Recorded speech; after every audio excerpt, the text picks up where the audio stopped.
structures. Council, any questions, comments? Mr. Reynolds? Make a comment that what you just said seems to be in conflict with, on the first page, item D, where the additional language has been added.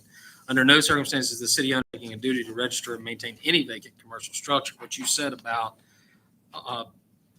page 5, item D, this creates two methods of compliance. One is voluntarily registering, and on the other hand, the city registering. So I think That's in direct conflict with that. so. So the good thing about that question is it allows us to bring another point of clarity. So from a legal standpoint, a duty to all is a duty to none. And so if it is equally applied across the base for everyone, and that's not instruction, that's a standard part of what we do. A duty to all is a duty to none. And what the ordinance specifically says is we're not taking a duty. There's not two ways to enforce this. There's one way. Either you comply, which doesn't require enforcement, or you don't comply, which requires enforcement. So now there's two different ways to go on the register. One, you voluntarily do it, or two, we ask you to do it. And so that wouldn't be any different than any other ordinance. Either you voluntarily stop at stop signs or you don't. Any questions or comments from this council? I have one other question. Mr. Reynolds? If I own a building in downtown Mobile, commercial building, and I use it for 1 day a year, would I be subjected to registration? It depends on how you use it that 1 day a year, right? I use it to store boxes. Okay, well, that's going to make it vacant. What if I use it to set up a computer and, conduct a little bit of business? Then if you can show us that you're affirmatively doing that on a regular basis, if you're going in there doing that, then we would take a real look at that, and that would be subject to the registry. However, if you're using it on a regular basis, or you're using it, say, for instance, for a legitimate business and you're not just trying to skirt the system, then we would look at that. But it would just be up to the reasonable determination of the city. Right. All right, that's it. Thank you. I'll offer my amendment. All right. So, Thank you. Mr. President, what we're asking is that the amendments that have been put before you be the ones that go forward, and then it is inclusive of all of the Reynolds amendment, save taking out the section D and taking out the duty part. And then, of course, adding Dr. Ingram's amendment, and then adding what the mayor's office is suggesting reference to duty. And that's the document that we're offering with all of the amendments, the one that's before you today. So that's the Reynolds Ingram version of the document. One other thing, Mr. President, I will include your amendment as part of mine when I offer it, so that there's not, additional offering. So what I offer will be that exact language that's taken, that was added, and I'll put it in mine so that there's not that conflict that exists between us. So basically, we're into a sentence, I guess, is what. That's right. The sentence being under no circumstances city Oh, undertaking. no. My amendment still strikes D in its entirety. Samantha's amendment was elsewhere, It's on page 5. page 5, regarding the demolition and compliance with the. Yeah, it still need to be separate, just in case somebody don't want to vote for either one. So you want to go down these and offer every one of these amendments? Is that what you're saying? No, I'm saying is if there's anyone that's opposed to, this amendment to D. Yeah, I'm going to offer my amendment. And if somebody wants to offer some additional or different amendment, they certainly can. I'm just saying that my amendment will be inclusive of the language that you're requesting. So you would just be adding hers to yours. So That's you were exactly saying. right. So Okay. I'll offer my amendment, and if somebody wants to offer a different one, they're certainly welcome to do that from the floor. All right. Thank you. Any questions for me? All right. Thank you, Madam Clerk.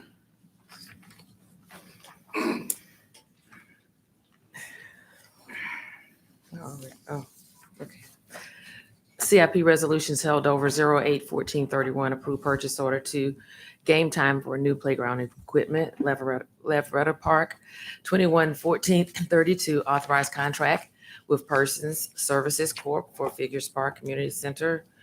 21/14/33, authorized contract of Rogers and Willard for Taylor Park Community Center.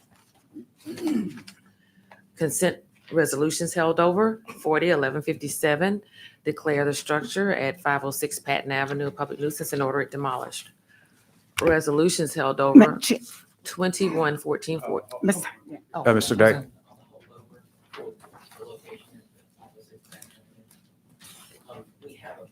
Can't hear you.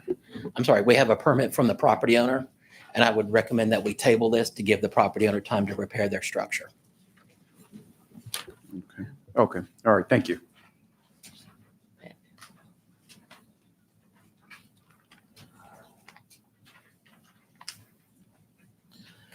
Resolutions held over 21/14/14, authorized contract with United Methodist Intercity Mission Mobile for maintenance and operation of Taylor Park Recreation Center, playground, swimming pool, and wading pool. Mr. President, Mr. Reynolds. there's no budget amendment still on this agenda today for this item. If we're gonna move money from one account to another to handle this performance contract, then a budget amendment needs to be on the agenda to move that money. It's not on the agenda. Can we get a budget amendment added between now and the time we vote? I'm not real sure that it's going to require a budget amendment. The, out of the general fund, there's a performance contract for $50,000 or for a nonprofit that is no longer in business. So part of that funding is coming from there. The other part is coming from general fund contingency. So it's all being done within the general fund. So if that's the way that we're gonna proceed handling performance contracts going forward, I just think it's a standard that we shouldn't, slippery slope we shouldn't do. If we're gonna give performance contracts, as we have historically, especially for this particular group, then those need to be outlined in our budget. And if we're saying that this is not a performance contract, and we're gonna handle it differently through contingency and failure of some other. It is a performance contract. I just It's think just the funding is what I thought you were referring to. referring to the funding, but in our budget, it currently shows that this has been a performance contract for as many years going back as we can see. This year it was a zeroed out performance contract line item, which means that money was allocated somewhere else. I'm just suggesting that it's wise that if we are going to enter into this performance contract, that just for the general public's knowledge and understanding that, I'm not saying you're doing anything wrong. I'm just saying Good. for the general public's understanding and knowledge, we should say, if we're going to continue this performance contract, we should amend the budget by a simple line item that says moving money from this account to that account to fund this line item. So that's not a requirement under this circumstance. I just want to make sure everybody's clear that, you know, I'm glad Mr. Reynolds said that nobody's doing anything wrong. So I can't tell you why or why not it was zeroed out. That was not something I recall. But what I can tell you is what we're doing is permissible to be able to fund it. And as far as transfers are concerned, you know, those are required at certain times. This is not one of those times. So we'll fund it appropriately and make sure that we do so. But I think Mr. Reynolds' question is well taken. What we do for general good bookkeeping and transparency is always to ask the question. So the question was asked, and we're giving, you know, the appropriate answer of there's the funding in the general fund, and it is in this, because it is in the same latent area, then you're able to do this. As long as the funding is there and the finance director certifies and the council votes on it for general public purpose, therefore it's legal and good. So the point of transparency is that it is on the agenda as required. And then you all do have to affirmatively vote on it in order to expend those funds. Mr. President, I don't understand why we vote on performance contracts in our budget at all. I simply don't understand it. Why would we do that at all? It just seems unnecessary. So Well, that is a really good point.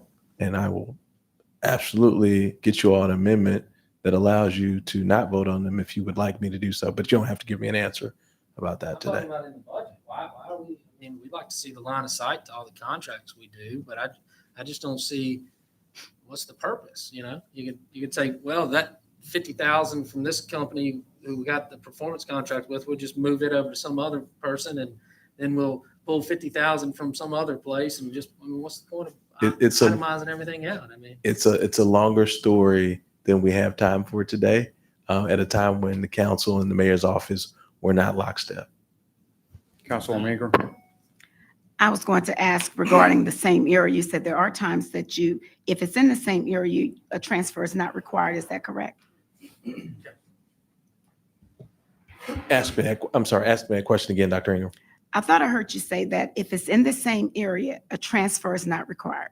If it is in the same area and it's going to be used for the same purpose. So transfers are only initiated through the mayor saying, this is what we're going to do, right? So if the mayor says we're going to transfer, then that has to be put on the agenda. And then we also have to vote on it. If it's going to be used for a different purpose and it's already been designated for a purpose, and then we have been either locked in by ordinance, say expenditure, or by contract, meaning it's been obligated, then council also has to vote on that as well. So if funds have been obligated, then we'll have to do something different. Thank you. But those are initiated transfers. All transfers, one way or another, are initiated through the mayor's office. Councilman Woods? Definitely agree and definitely understand that, we don't have to change that, or I see your thought process on that. But I do think I do stand with Mr. Reynolds. I would rather it be a budget amendment, again, because we walk through the whole budgeting and finance process every year. And here we are, we start getting contacted about performance contract folks, letting us know that they're still doing good in the community. And there's just a lot of vagueness when it comes to these performance contracts. And I definitely understand and follow you on that. But also on the council side of the house, I know I'm walking through this on another issue. And even with this performance contract that we're talking about, working with the builders to get, if possible, would love to sit down with the finance department and figure out how to tap into some of these things. Because I think, in my instance of trying to take money and send it to turf a field from Capital, District 6 Capital, it's been kind of hard, and nobody really understands the process of tapping into these without doing a performance contract. So I really think over the next couple months, would love to sit down with you guys to walk through what a performance contract, looks like and when it's required, or especially for line of sight. And then the final thing is I know performance contracts in years past have been a very hot topic of discussion. I would just challenge that any further performance contracts, new contracts, that we put some verbiage in there where there's some sort of reporting back. I know right now, I just think that the money goes out and we just hope that they're doing what they say they're doing with it. I would definitely like moving forward to see something tangible, so that, we can be responsible to the taxpayer and say, this is the impact that these performance contracts had in the area. That's all I want to say. Thank you. Councilman Woods, that's why you're the finance chair. Amen. Councilwoman Ingram? So thank you, Mr. President. So what I hear you saying is that he's the finance, so that we can move forward with trying to find a structure or process that we can get feedback back regarding the performance of these contracts. Okay. Yeah, you can call a meeting. Okay, thank Okay. you. All right. Madam Clerk?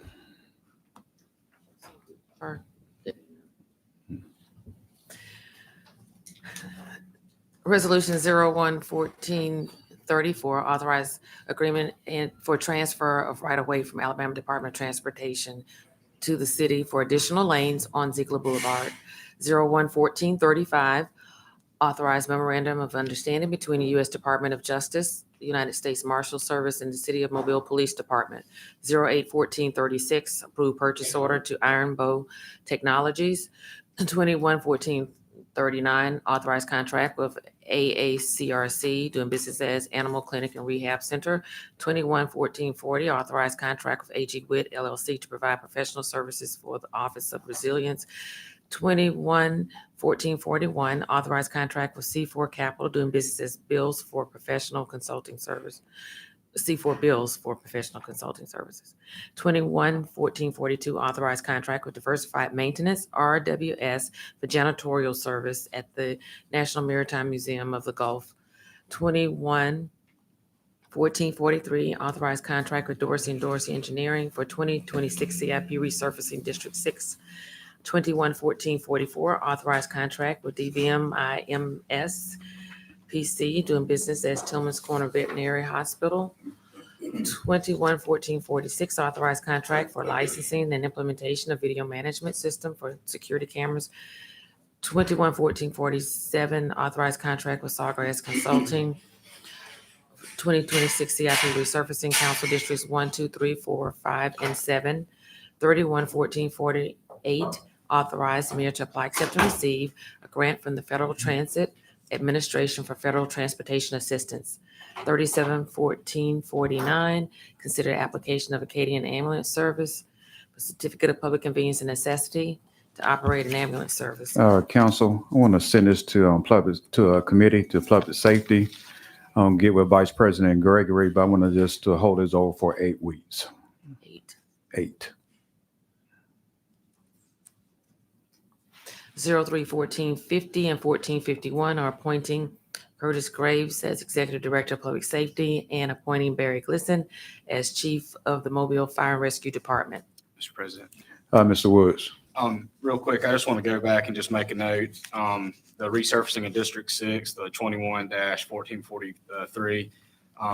Just want to say thank you to the staff for getting this across the finish line. This is really the first real substantial repaving in the newly annexed area. So thank you. I appreciate y'all getting that through. I know it took some time. We obviously had the survey and the study and had to identify things, but I did want to make a point that this is really the first repaving of substance in the neighborhoods in District 6 and that were newly annexed. So thank y'all for that. And then I also want to just congratulate Curtis and Barry.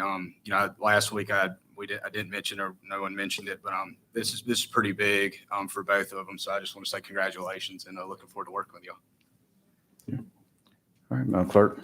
Consent resolutions being introduced, 1452 through 1454 are declaring the structures public nuisances and ordering them demolished. 1455 through 1460 are fixing costs for demolition of structures. Mr. President, Ms. Ingram.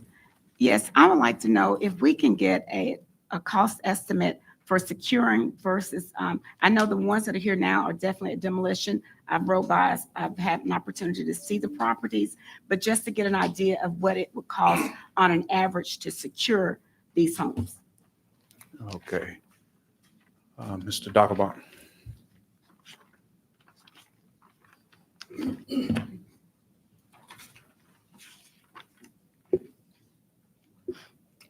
Okay, I'm sorry, Mr. President, yes.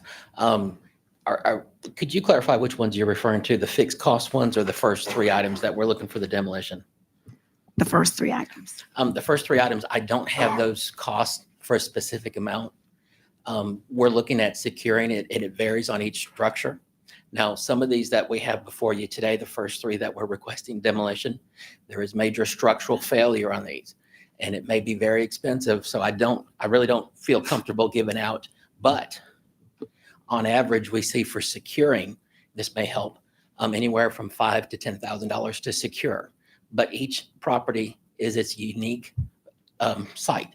So the costs are going to vary depending upon the cost to secure. But again, due to the condition of these structures, the first 3, I do recommend we go forward with the demolition of the structures. Thank you for that. And you answered my question, the average, 5,000 to 10,000, correct? That is correct. And I'll, like each site, for a single family, 1 story, like we discussed prior to 2 stories and larger structures, the cost will increase to secure. Thank you. I'm good. Thank you. All right. 60, 1461, and 1462 are approving award of special bonus to the Officer of the Month and Firefighter of the Month. 60, 1463 through 1469 are determined appropriations to Barry Women's Coalition, John L. LaFleur Magnet High School, Secret Scientists, Mobile Law Enforcement Foundation, Friendship Missionary Baptist Church, and Magnolia Springs Estates Property Owners Association serve a public purpose in approving payment. Resolutions being introduced, 08-1470, approved purchase order to Alltech Industries for articulating bucket truck for urban forestry, $212,775. 47-1471 and 1472 is the vacation and the vacation fee for MAA ACDC. 60-1473, authorized settlement agreement and release of claims. Call for public hearings, 41-1474, call for public hearing to consider the vacation of an alley adjacent to 6 South Franklin Street, scheduled January 6. Announcements. Council. All right. Anything from administration? All right. All right, we'll see each other 10:30 downstairs.